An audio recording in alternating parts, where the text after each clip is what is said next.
and aging population are set to take a heavy toll on the national pension system.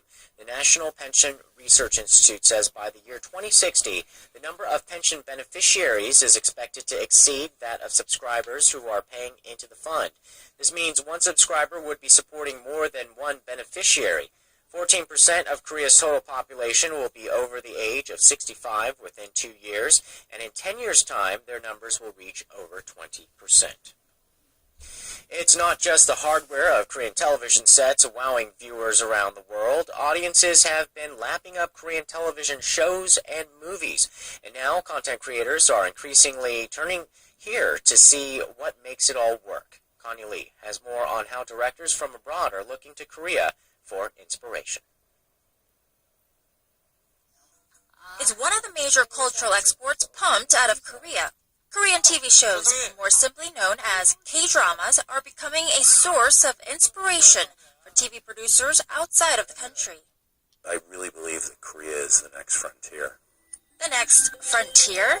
That's why I'm here. One of the reasons we came is we've already optioned a number of formats.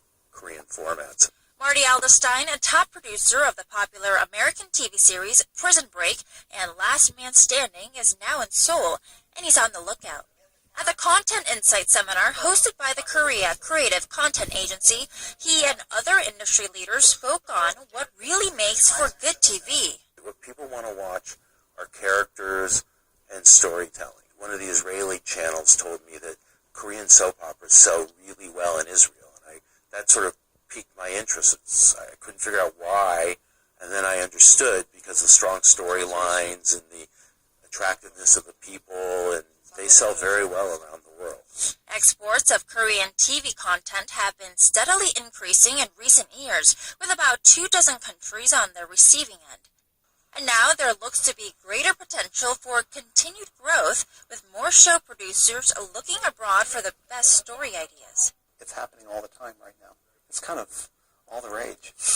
John David Coles, who directed hit shows like Sex and the City and most currently House of Cards, credits his own success to strong storylines that are culturally transcendent. Because at the heart is a simple, strong premise. That's a story, really, not a complicated plot. Connie Lee, Arirang News. 5 years ago, new pieces of movable metal type were discovered by a professor here in Korea who claimed they were the world's oldest. Questions over their authenticity remain, but experts are planning on a final investigation to lay the questions to rest once and for all. Here's our Son Jung-in with the story. The world's oldest movable metal type is from Korea, but it may be different from what was previously known. Nam Kwon-hee, a professor of bibliography at Gyeongbuk National University, discovered new pieces of movable metal type in 2010, but since then it has been at the center of an investigation into its authenticity. The National Research Institute of Cultural Heritage recently said they had concluded that the type and the book printed from it, called 증도 가자, is authentic. The institute says it was presumed to have been printed during the Korea dynasty between 1033 and 1155, which is hundreds of years earlier than what was previously known to be the oldest metal type print, 직지 신체요절, as confirmed by UNESCO. A separate investigative team at the Cultural Heritage Administration said they will launch their own investigation with the aim of designating the relics as national cultural property. If approved, 증도 가자 would be the world's oldest movable metal type, a highly significant cultural achievement. But it certainly won't be easy. For one thing, the members of the Cultural Heritage Administration have set terms that end in April, so the investigation is likely to be postponed until the new members take over. And questions still remain, as the team that verified the type as authentic includes Professor Nam, the man who discovered the pieces. 손정인, 아리랑 뉴스.